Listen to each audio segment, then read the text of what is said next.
Hey comic book fans, welcome back to another episode of Comic Book Geezers.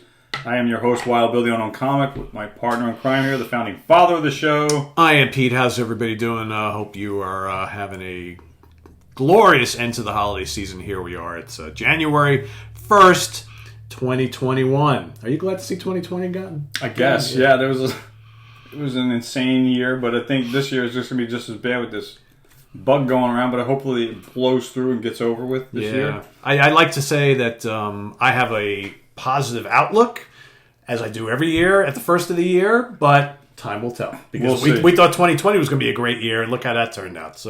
But it's just a number right now. Yeah. But you know what? No matter what happens this year, we always have comic books to entertain us. And that's right. If you are a comic book collector, especially of like vintage comic books, there is nothing more fun, more satisfying, more rewarding, and more ready to take the money out of your bank account than going after and purchasing key issues, right? Issue episode number 3. So this is number 3. So we've had a lot of good response to the first 2 episodes.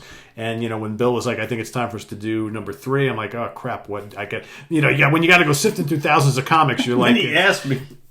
I wrote mine down. He's like, I got to go back and watch it. I was like, do you remember what I did the first 2? Because I don't remember. I'm like, oh, crap. So I was like, I think what I'm going to have to do is what he's been doing is like keep track of these. Because we both have a lot of... And, what is considered a key, there are technical... ways to look at it as far as first appearances, first issues, how much the books are worth, blah, blah, tragic events. Yeah, exactly. Whatever. Like major storylines and all that sort of thing. So there are a lot nowadays that can be considered keys. So what do you got there? What is your first key? All right, so my first one, I pulled this to show for the last one, but then I had too many issues, so I decided to hold on to it for this one. So this is Submariner number 1. Ooh. So I bought this about... 3 years ago, 4 years ago, and I think at the time it was affordable. It was but I still spent I think like $75 on this. I think, which now at the it's time like $300. Yeah, now you can't really touch this because wait till the movie comes out. Well, yeah, because there's rumors he's going to appear in one of the upcoming Marvel movies. But an amazing cover artwork on this particular one. I mean, he looks like the king of Atlantis. Is that Marie Severin? I think this is Gene Colan, actually, right? Or is this... Because I know she did some of the earlier issues, that's why. Yeah, you know what? Maybe it is Gene Colan. It's either Gene Colan or Mr. Buscema. I can't remember now. Okay.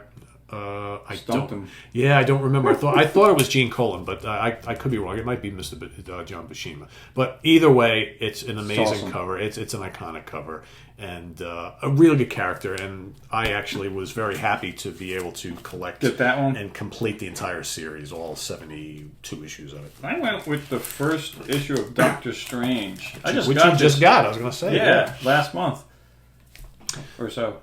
But yeah. So this is the second series. Volume 2, yes. 1974. Yep. 25 cents. I still am looking for the first issue of the first volume, and that's the only one I need. Was it 115 and 159? 159? Yeah, I'm still looking for that one. It's the only one I need. This is a Frank Brunner cover. Yeah, it's a great cover. He did also some of the covers for Marvel Premiere, which had the Doctor Strange covers. Those were awesome covers, too. And a few Howard the Ducks as well, and some Man-Thing. Yeah, a really good artist. Underrated artist. Absolutely. He's phenomenal. We never talk about detail, man. Yeah. It's just really, really great. In fact, your next cover is drawn by him as well. If you look at them side by side, very similar look and feel. And yours is, wow, much better condition than mine. So my next key is Nick Fury, Agent of S.H.I.E.L.D. number 1. Mr. Steranko. We've showed this before.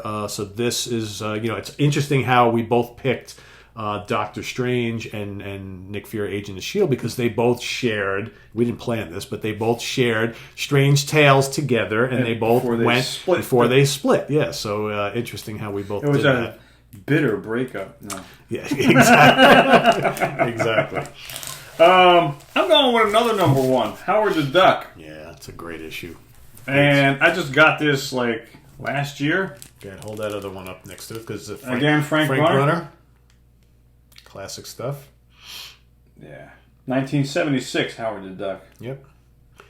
What's interesting here is that, we got Spider-Man featured on the cover because I guess they were, wanted to sell it. Wanted to make sure it sold, but as history shows, you didn't really need Spidey because this comic actually did very well for a couple of years. The only real comic satire of its time. And I think people go, I don't get it. Well, it's a spoof on some mankind. people hated it. Some people loved it. I loved it as a kid, and I think that I haven't actually read a lot of those in a number of years. I think I'm ready to time to reboot. I'm going to take the whole stack of them out, and I'm going to read through them all again. Yeah, Walt Disney Company didn't like it. No, they thought it was an trademark infringement. But the dialogue in that book was great. Steve Gerber wrote all. Plus, he had a cigar. Donald Duck didn't have a cigar. But he looks an awful lot like Donald Duck, man. He really does. They made him a really great character. He had great lines, and I always loved his relationship with Beverly.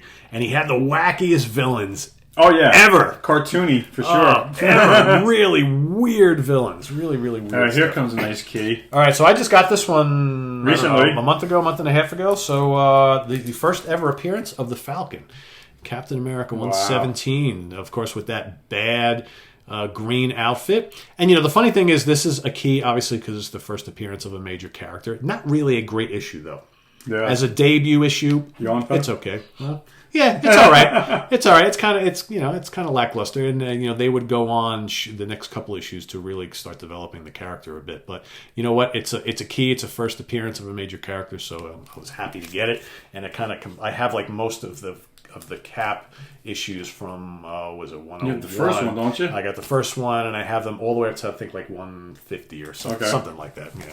So. I think my oldest is 116, and then 119. So I got a lot of gaps. Yeah. Always loved this guy as a teenager, Nova. Even though he's got the Green Lantern's origin, but. Yeah. I always liked Nova. I mean, when I was 14, I wouldn't really pay attention to artists. I just loved the costume. I thought he had a great costume. Yeah. He's kind of like Superman, in a way, I think. Very strong character.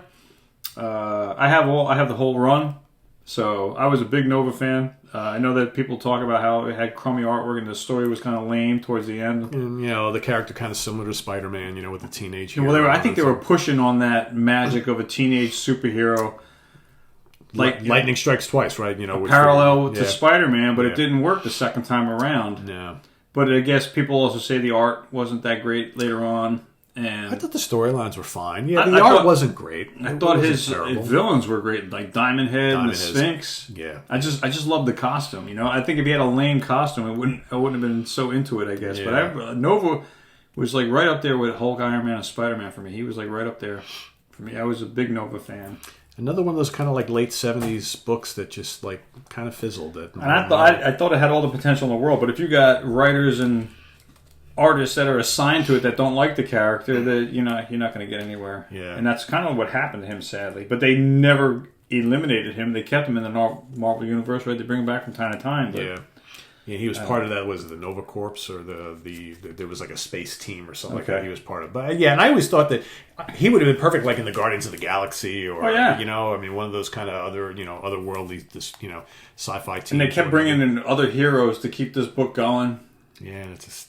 And this is a John Buscema, Joe Sinnott cover. Yeah, actually, on the inside. I'm sorry, they do the art on the inside.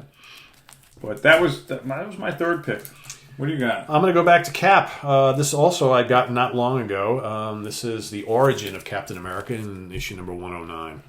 Nice. Yeah, nice Jack Kirby cover, Jack Kirby inside. So here you get to finally, after they had already ran 8 issues, or actually 7 issues, here on the 8th issue of the new Cap run that started with issue 101. Or was it 100? 100, yeah. So 8 issues. And here we finally get to, for all of you who weren't paying attention back in the 30s and the 40s or what have you. What number is this? This is 109. So technically 9 issues. Yeah. This is the 10th issue. Yeah, exactly. So here you get the origin once again of America's first hero, right? Captain America. So pretty cool. And this in 117, which I just showed, I needed to kind of complete that kind of early run of the Cap series. Moving up a little further in time, like 1980. I'm going to go with Wolverine, number 1. His first little mini-series. Frank Miller. I have all 4 issues, and I got them cover price back when I was a teenager. And so Wolverine #1. And that's still worth a pretty penny, right? Yeah, $50 minimum. Wow. I've seen people asking as much as $800 for the whole set, all 4.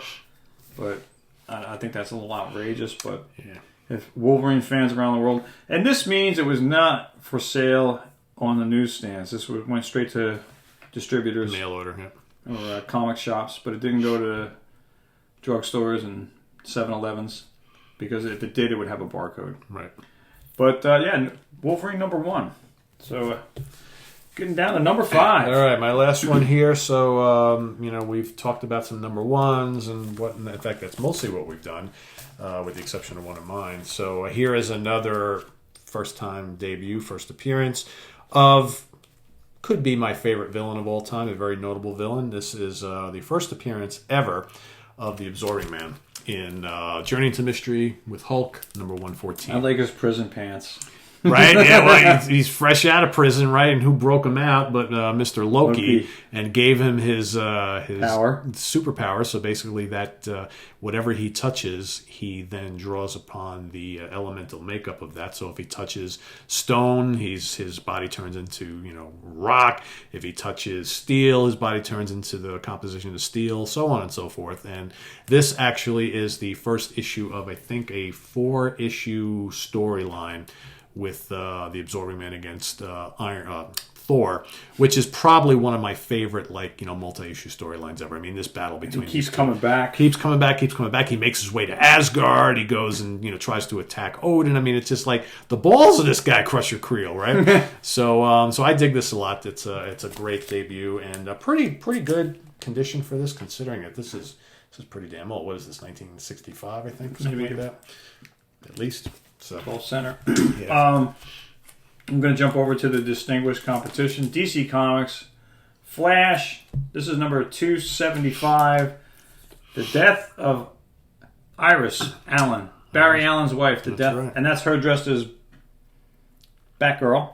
Mm-hmm. And there's Barry Allen, the Flash. They went to a costume party, and this is the death of Isis. Oh, right. Iris. Thank you. So.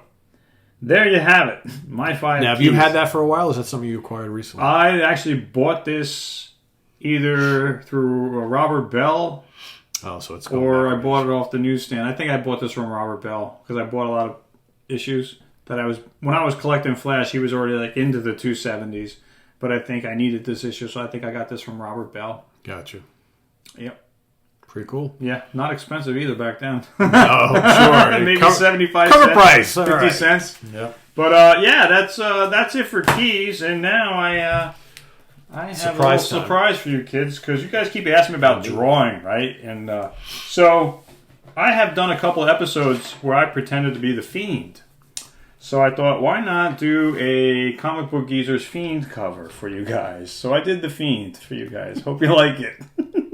Lurking in his lair, plotting world domination. The sinister Fiend I present to you. There you go. All right there, Pete. Critique away. All right. So tell him how bad it is. First of all, that's some set of hair on him there. Ooh, holy moly! It's hard to draw white hair. Yeah, it is. It is. Now, what is in that cauldron? I may ask. Remember, I always said when the character would be stirring a pot. Yeah. In his cave. Yeah. I kind of couldn't draw a cave too good.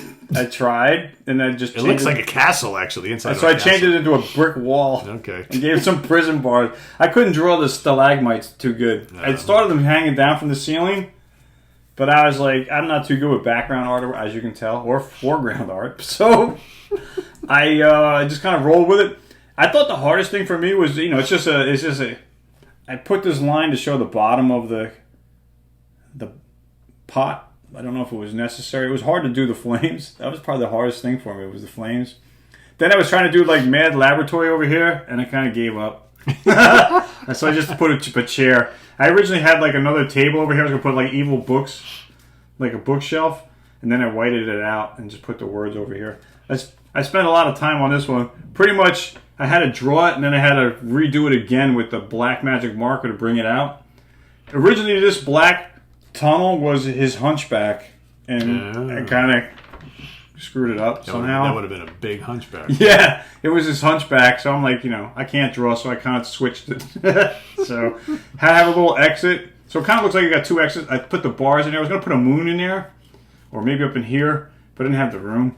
So, but anyway, there's the Fiend for you guys. Very the cool. Sinister Fiend, first appearance. This one's going to. So this is Comic Book Geezers issue number 3, and it's a 2-center. Yeah, you could have put in our 2 cents. Could have raised that to 3 cents and made it a double issue. Then it'd be getting out of control with every issue going up. Yeah. So I'm not going to price gouge it just yet.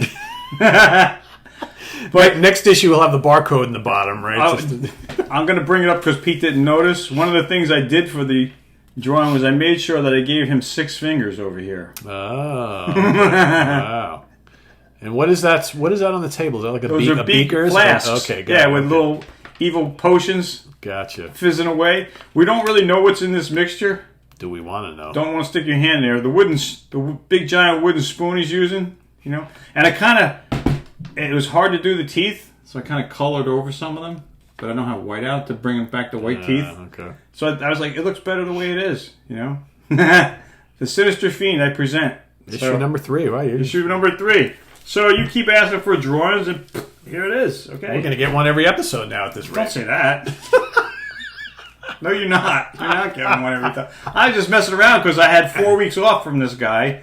So I was pretty busy over the holidays drawing for you guys. And anyway, I present this to...